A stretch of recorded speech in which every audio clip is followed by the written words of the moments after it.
What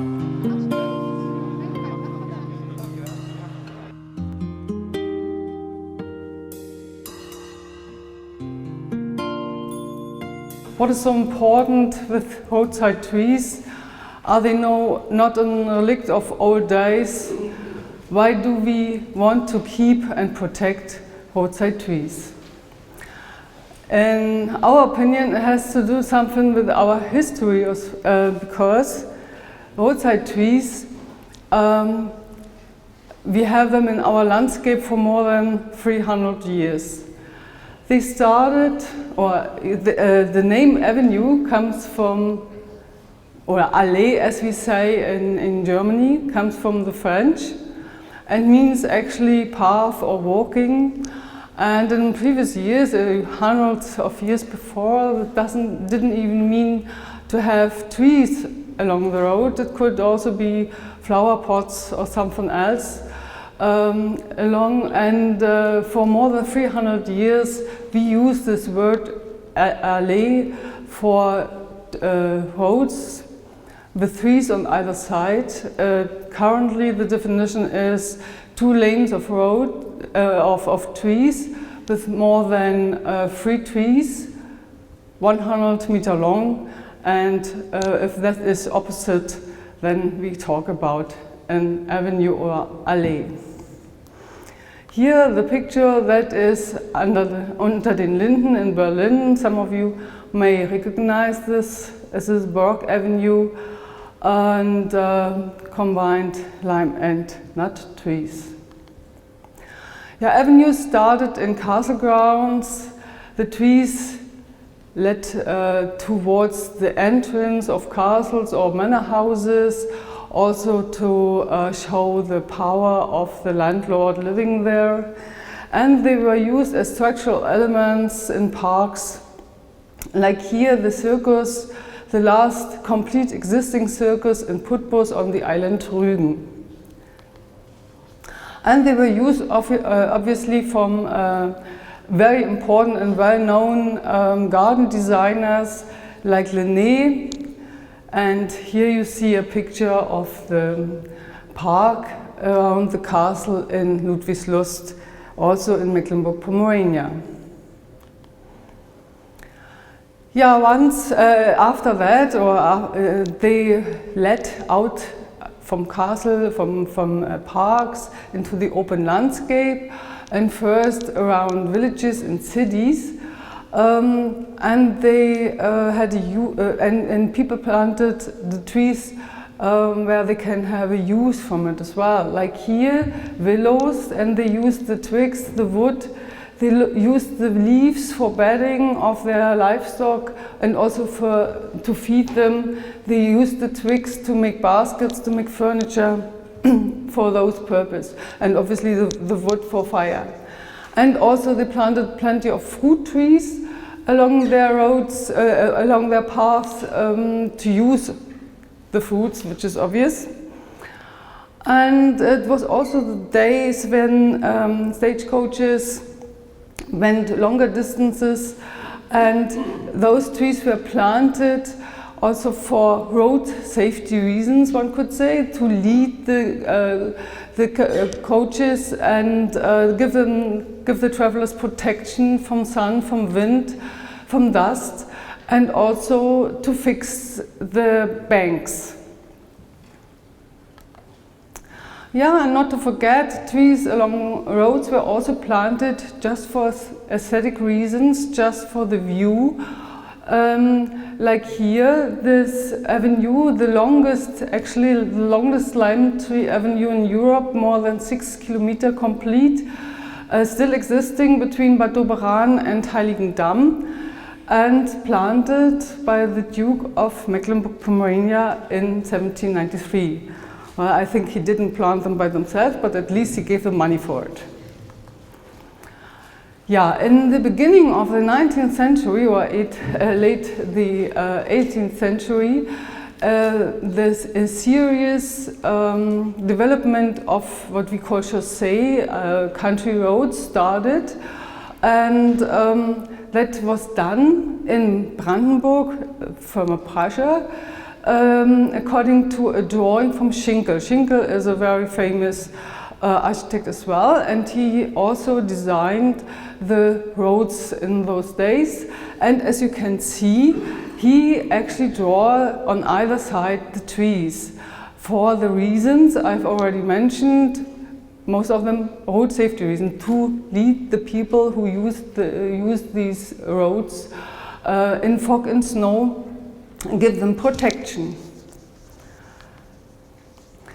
And now you can see the dimension. In the early 19th century, there were only 200 kilometers of chaussee or country roads. In the end of this century, there were around 7.6 thousand kilometers. And that is actually the basis of today's roads, federal, state and country roads in Prussia. And I can tell you that also in Mecklenburg-Pomerania at the end of the 19th century, all of the paths there were planted on either side with trees. And you can still see pictures like this. That is how they were done, cobblestones and the summer path at the side. Those are still available today. And of course, those who ordered to plant trees to develop these avenues had also a great interest in protect them.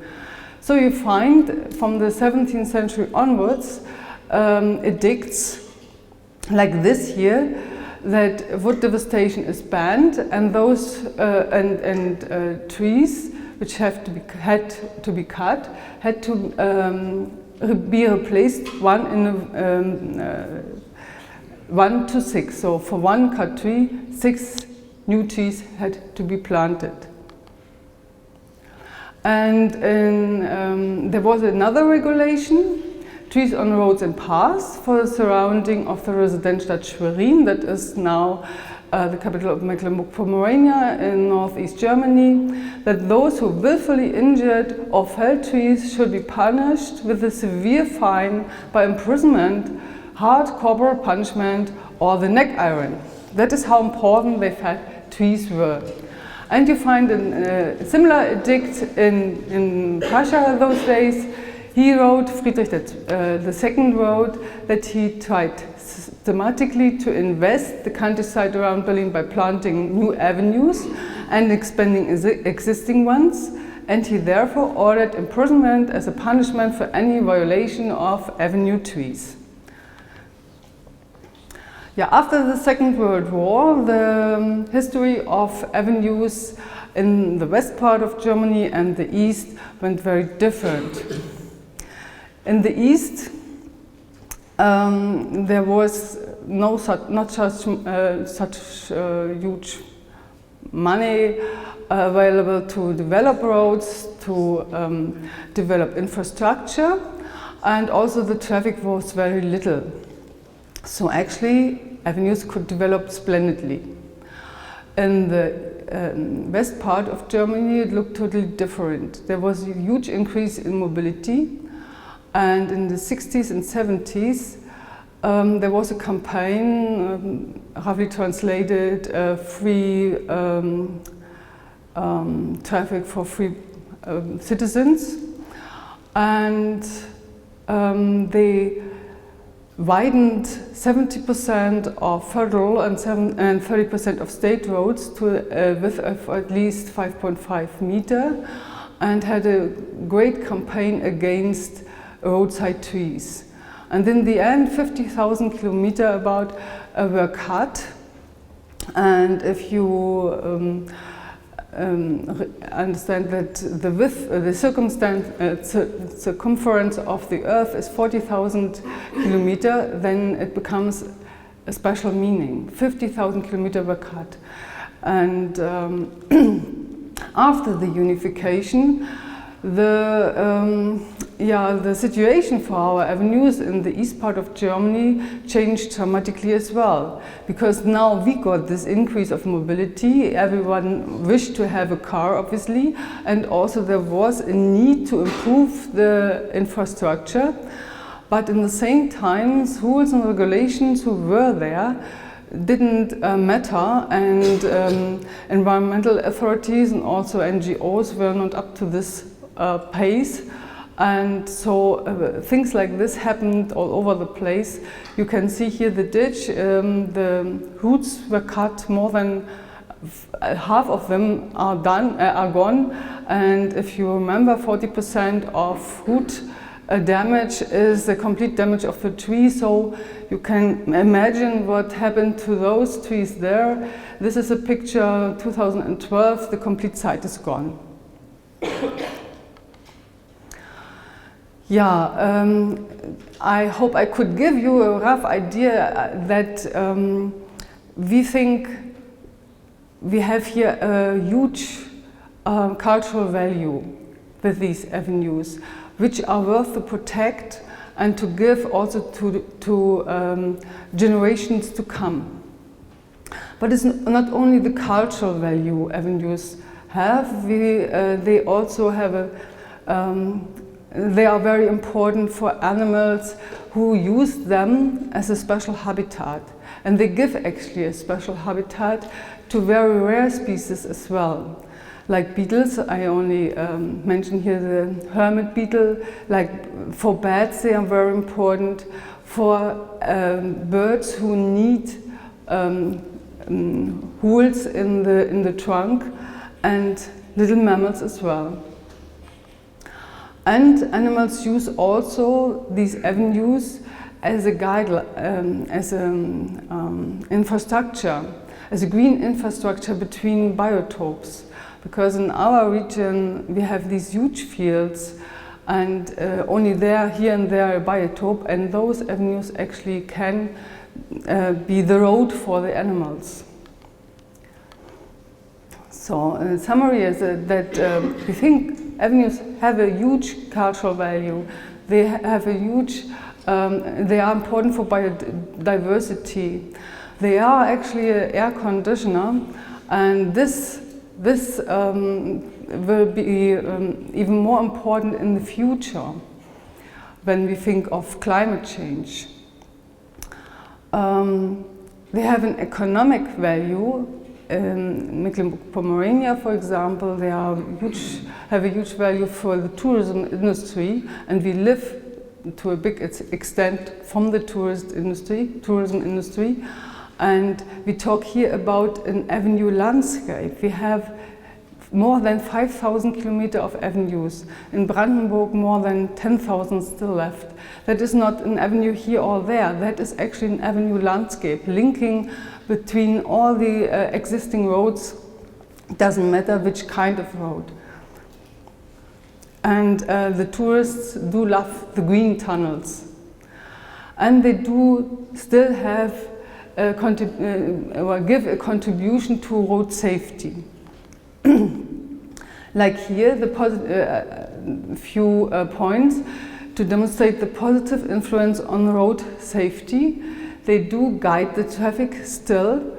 They calm the traffic through well-being. They shade on hot summer. I mean, everyone probably already experienced the hot sun coming through the car window. And if you drive in a nice shadowed road, it is a different feeling. And they provide glare protection, and they also have a good effect when it comes to sunstorm. They reduce sunstorm in street areas. Here, just to demonstrate, you can see the huge increase in temperature from 1990, and that is an ongoing process. And we find more and more often articles like this: road on Lower Saxenia threatened to melt. And I reckon that those who build roads will be pleased to have avenues in the end, because this happens not when they are shaded by trees. Some states recognize the value of and importance of avenues and put them under special protection, like Sachsen-Anhalt, Lower Saxony, Mecklenburg-Pomerania, North Rhine-Westphalia, Brandenburg, and Baden-Württemberg. That means avenues and one-sided rows of trees on public and private roads or on lanes are protected by law. The elimination of avenues or single rows of trees and any act that may lead to their destruction, damage or lasting change are prohibited. And if roadside trees have to be cut, they must be replaced by law. So how can we now put this strong protection into practice? And especially if there is now again a huge campaign against roadside trees from insurance companies and from the car lobby. In Germany, we have a new guideline for passive protection on roads by vehicle restraint systems written in 2009. And this is written under the Vision Zero or Forgiving Road. That means no one should be killed by road accidents. And obviously, avenue lovers do love to come home safe as well. And we do have a big interest in a huge, in an increase of road safety. But our ways to get there are different. Yeah, and what does it actually mean, this in abbreviation RPS? You won't find any word like avenue or tree in this regulation, deliberately done because they wanted to avoid any discussion with the green side. It is actually just a technical work, but they say everything which has more than 25 centimeters circumference is an obstacle, an undeformable obstacle. So that means every tree is an obstacle in their view. And after this was done, this work, this RPS, there were actually plenty of old avenues also cut, like in Saxonia or in Bavaria. And we found then articles like this: Brandenburg trees are victims of road safety, or here the finest avenues of Germany are under threat to deforestation. So, and one point is actually they made to make roads safer, get rid of this obstacle. The other, there is another possibility. You can put them far away from the road, like at least 7.5 meters. Or you put these safety barriers on them. We go through. Also, cutting trees will not lead to any protection of avenues. So, and we want to work against this flow, and we have also a group of people in the traffic ministry with us who work on this goal as well. Very good people, and they have decided to do an inventory. And now every tree along those federal and state roads is actually in a map, and with the age, of course, the species, how far they are from the road, and also you can see here which type of avenue. Is it a closed avenue, or are there already gaps in it? And that is very important if you want to have then a future planning. Like here, you can take then a strip of road and decide what to do with it. Is it worth planting a complete new one, or do you want to keep old trees which are still there and good and fill gaps, or what is planned for this road anyway in future? And now we have also a map available in the internet. You all can have a look at it. It is available for everyone. You can go along the roads in Mecklenburg-Pomerania. You can see each single tree, and it is up to date, because those road authorities now, the ones who do the checking of trees, They have a little gadget, they go along the day, and when they come back in the evening it is updated via Bluetooth immediately, and it is put into this map, the new data.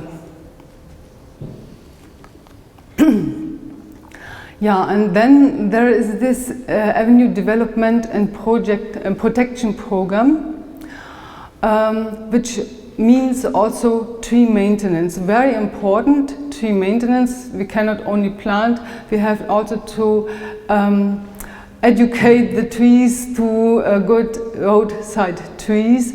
And as you here in the Netherlands very well know, young tree care that takes 20 years, and you have a very good program to do this young tree care. So we want to introduce this in Germany as well. And this new avenue edict I talked about, it has one paragraph which said that the road authorities give guarantee for each tree planted for 20 years. So they have a huge interest in doing this young tree maintenance properly, because otherwise they have to replace this tree again. And that is not, can't be in their interest. I think that is a very, very proper and very important paragraph. But we have also to maintain the old trees, which look very often now like this. More than 50% of our old avenue trees have a foliage less than 60%, so they have huge damage. But we want to keep old trees as well. They are important, as I showed you earlier, also for animals, for trees, for animals, very special animals as well. And they do need huge trunks. They do need the holes in the trees. So we have to keep them as long as possible, and we have to maintain them as well. And there's not only the threat for trees from the roadside, but also from the side of the field, from the agriculture side. And the farmers tend to try to get as much field as they can, and go also a bit too far, too close to the trees, too close to the roads. If it is not done visibly, that this doesn't belong to them anymore. And the best way is to do it with these oak piles, or you can do it with stones or ditches or anything, but you have to make it visible. That is our experience. And there is a new planting. We need to plant new avenues. We know that on some roads avenues can't be planted again, so we need to find other roads. We need to replace avenues, sometimes also completely. And this is a picture of best practice these days. Yeah, our aim is not this. So, because this is German-wide problem now, this RPS. I mean, we in Mecklenburg-Vorpommern, we found perhaps a way, but as you well know, that all depends on people who are there now. But we want to have a regulation fixed and in the same level as the RPS when it comes to the law. And plenty of organizations came together to actually alter these RPS or make an appendix which describes how to deal with avenues actually, and because avenues are not a